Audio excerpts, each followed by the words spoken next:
Good morning students. In this video I will be discussing about reaction of metals and non-metals with air and with water. So first of all I will start with air. So reactive metals like magnesium, iron, copper, they react with air, moist air, and they get converted into some undesirable form. And this process is known as corrosion. This is corrosion. So what is corrosion? Corrosion is conversion of metals into undesirable form. Why is it undesirable? Because it decreases the strength of metal. So you have seen that when iron articles are left uncared, they react with oxygen and moisture and get converted into brown color. And this brown color powder is rust. So corrosion in case of iron is known as rusting. So now we are going to talk about what is rusting. So when you have iron article, they react with oxygen, this is important, and moisture. Moisture is water. Water vapor present in air is known as moisture. So when iron reacts with oxygen and moisture, it gets converted into iron oxide. And this iron oxide is what brown color powder is. It is known as rust. So rust decreases the strength of iron. You have seen that most of the articles are made up of iron, like gates, you have window grill, or wherever we need metal of more strength, we use iron. Or even iron is used to make bridges, it is used for making construction of buildings. So iron is the most versatile metal of all known to us because of its strength. So what is rusting? Rusting is conversion of iron into iron oxide. Why does it happen? It happens because iron reacts with oxygen and water and gets converted into iron oxide. If any of these factors is missing, then rusting will not take place. So to prevent rusting, we paint iron articles regularly, or we oiling or greasing. There are many ways of prevention of iron articles, prevention of rusting of iron articles, which you will learn in higher studies. So in higher classes. So now we are going to discuss about rusting of magnesium. So magnesium is available in the form of ribbon, and magnesium ribbon is packed in polythene. So if you will remove magnesium ribbon, for the polythene, then magnesium will slowly start reacting with oxygen. It will start reacting with oxygen and it forms a white color powder on its surface, and that white color powder is of magnesium oxide. So entire ribbon will be covered with white color powder. So what is the reaction taking place? Magnesium is reacting with oxygen to form magnesium oxide. When you write this in the form using the symbols, we get Mg plus O2, and magnesium oxide formula is MgO. I will not be writing the equations using chemical symbols because you do not know how to write the chemical symbol. So I will be writing in this form where I have written the reactant and the product in words. So such type of reaction is known as word equation. This is known as word equation. So now magnesium oxide is the corrosion of magnesium. Now I will talk about corrosion of copper. Copper reacts with carbon dioxide and moisture and oxygen present in air, and it gets converted into green color substance, and this green color substance is basic copper carbonate, and this is what rusting of copper is. So when you write that equation, copper reacts with carbon dioxide, moisture is water, and oxygen present in air, it gets converted into basic copper carbonate. Basic copper carbonate is mixture of copper carbonate and copper hydroxide. So this is the reaction. When you balance it, you get this reaction.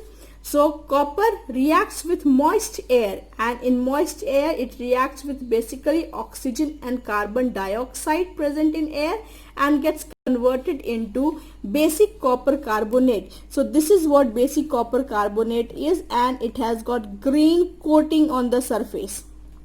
So if you have got copper jugs at home, leave it unattended for some time and you will see that green coating develops on the surface, and this is what corrosion of copper is.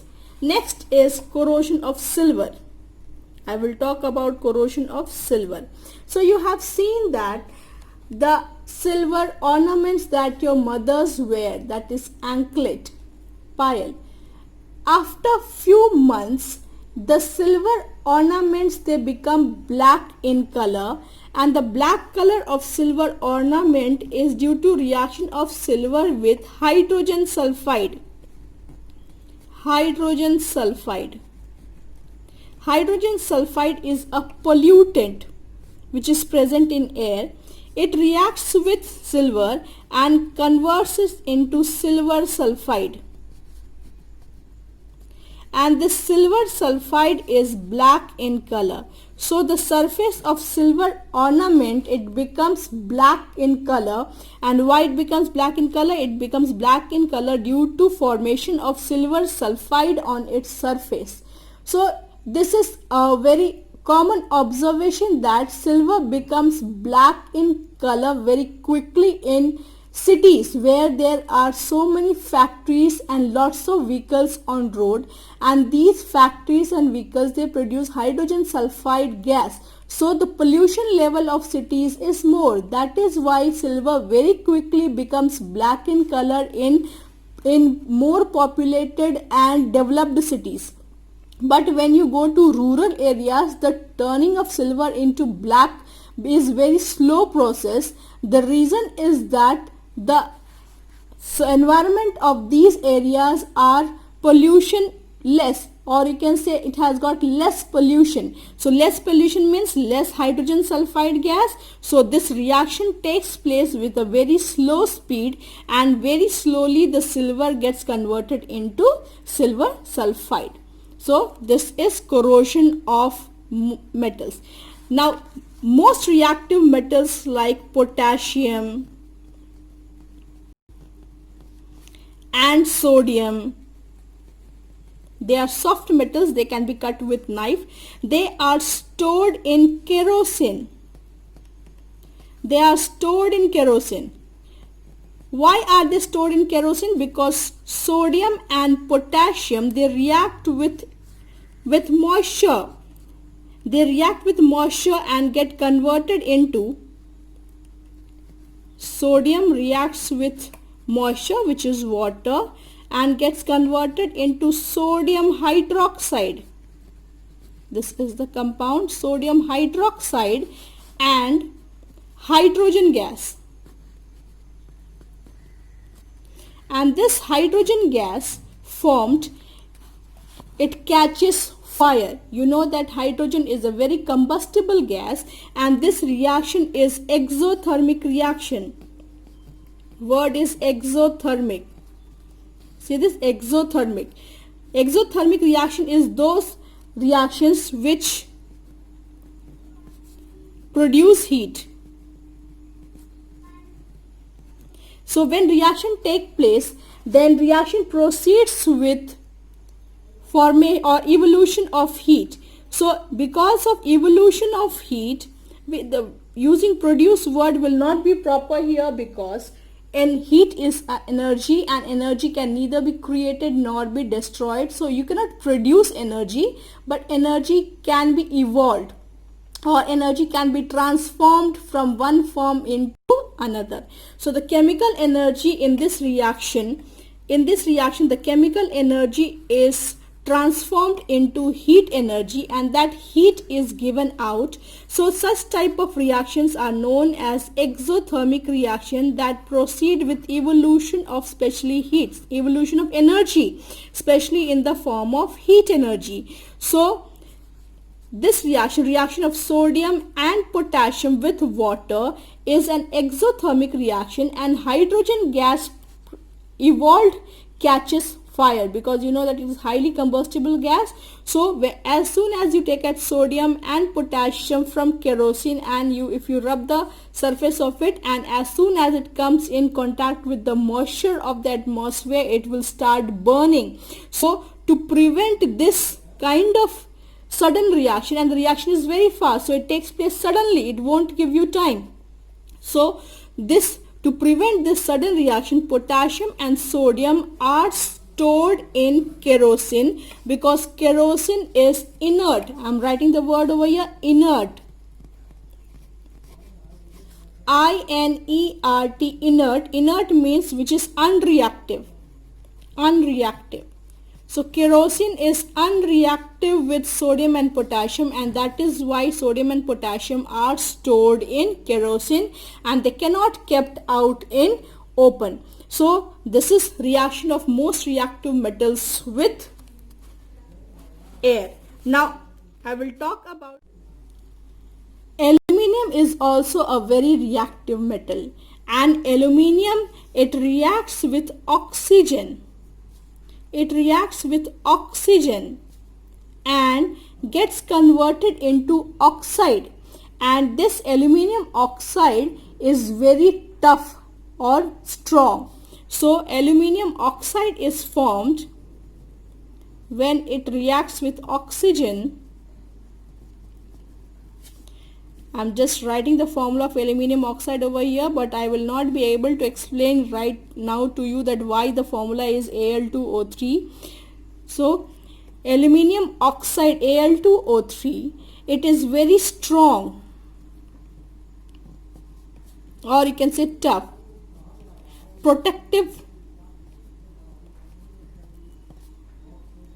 layer on the surface of aluminium, and because of this protective layer, it stops further corrosion of aluminium. So aluminium metal does not get corroded easily, and you must have seen that if you have got aluminium bucket or utensil at home, then no care is needed for aluminium. The reason is that as soon as fresh aluminium surface, if you have got a bar of aluminium and you cut that bar, and as soon as the aluminium fresh surface comes in contact with oxygen, quickly this reaction takes place and aluminium oxide is formed on the surface, due to which this strong tough protective layer, further corrosion of aluminium stops. And because of this reason, you can see that aluminium, though being a reactive metal, its foil is used to wrap food items.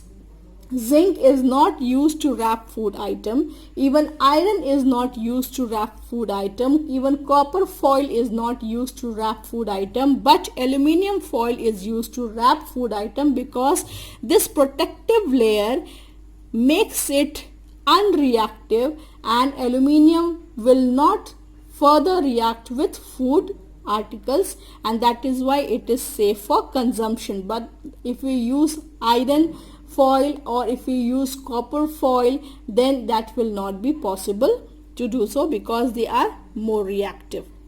Not more reactive, but the surface of these metals are more reactive, because aluminium oxide which is on the aluminium makes it unreactive with the food item. So this is reaction of metals with air.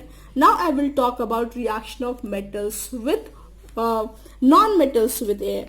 So non-metals, these were metals. Now I'm going to talk about non-metals. So carbon is a non-metal. It reacts with air, means oxygen, to form carbon dioxide. Sulfur is another non-metal. It reacts with oxygen to form sulfur dioxide. So these oxides, now we will be talking about chemical nature of metal oxide and non-metal oxide. Metal oxides on one side I am writing, another side I am writing non-metal oxides, and what is the difference in their chemical nature. So metal oxides I will take as MgO, magnesium oxide. So magnesium oxide, when it reacts with water, it forms magnesium hydroxide. This is magnesium hydroxide, and magnesium hydroxide, it is basic in nature. Basic in nature. How can you say that it is basic in nature? You know about litmus paper. So litmus paper is an indicator. Litmus paper is an indicator. It helps us to identify acid and bases. It helps us to identify acid and bases. So when you will bring red litmus turns to blue. So when it happens, bases turn red litmus to blue. So magnesium hydroxide is formed when magnesium oxide reacts with water, and this, when you will dip red litmus into this solution of magnesium hydroxide, red litmus, it changes its color from red to blue. So this color change shows that magnesium hydroxide is basic in nature. Now let's talk about non-metal oxides. So carbon dioxide. Carbon dioxide, when it reacts with water, it forms carbonic acid. Carbonic acid. And what is carbonic acid? Carbonic acid is present in soft drinks like Limca's, Thumbs Up. There are different brands of soft drinks which are also known as aerated drinks. So aerated drinks have got carbon dioxide dissolved in water. So you must have seen that when you suddenly open the can of this aerated drinks, then it starts spilling out with effervescence. So with lots of bubbles starts coming out from here and it spills out. So why is that it spills out? Because it contains carbon dioxide dissolved in it. So this carbon dioxide, when it reacts with water, it forms carbonic acid, and the sour taste of this soft drinks is because of this carbonic acid which is present in it. Another is sulfur dioxide. When it reacts with water, it forms sulfurous acid. Sulfurous acid is H2SO3. This is sulfurous acid. Sulfurous acid. So sulfur dioxide reacts with water to form sulfurous acid. There is another oxide of sulfur which is sulfur trioxide, SO3. And sulfur trioxide, when it reacts with water, it forms sulfuric acid, H2SO4. H2SO4 is sulfuric acid. If you want to know the formula of carbonic acid, it is H2CO3. H2CO3 is carbonic acid. H2SO3 is sulfurous acid. H2SO4 is sulfuric acid. So you can see that these examples are showing us that non-metal oxides are acidic in nature. Why are they acidic in nature? Because they react with water to form acids. Whereas metallic oxides are basic in nature because they react with water to form bases. So if you will dip litmus paper into these solutions, if you will take carbonic acid or the soft drink, as you have taken the soft drink, if you take it and if you will dip litmus paper in it, then it will turn blue litmus. Soft drink will turn blue litmus to red, and this color change shows that soft drink is acidic in nature. So what we had learned today? We had learned today about reaction of metals with air, reaction of non-metals with air, and their chemical nature. Metallic oxides, yeah, metallic oxides are basic in nature. Non-metallic oxides are acidic in nature. So non-metallic oxides are acidic in nature. Metallic oxides are basic in nature. One more thing you have seen, while cutting onion, you must have seen that our eyes start burning and lots of tears come out. Why is that our eyes start burning when we cut onion? Onion contains lots of sulfur. It contains lots of sulfur. So these, when we cut onion, sulfur comes in contact with oxygen and it forms oxide of sulfur, and these oxide of sulfur, when it reacts with moisture, you know that our eyes are always moist, they are not dry. That means it contains water, and they react, this oxides of sulfur which are formed upon reaction of sulfur with oxygen present in air, they react with moisture of our eye and they produce acid, and because of the formation of these acids in the eye, our eyes start burning and tears start coming out. So now you must have got the answer that why when we cut the onion we start crying. So this is the reason, and that's all for today, children. In my next video I will be talking about displacement reaction. Thank you. Watch this video carefully, and if you have any doubt you can ask the questions in the WhatsApp group. Thank you for today.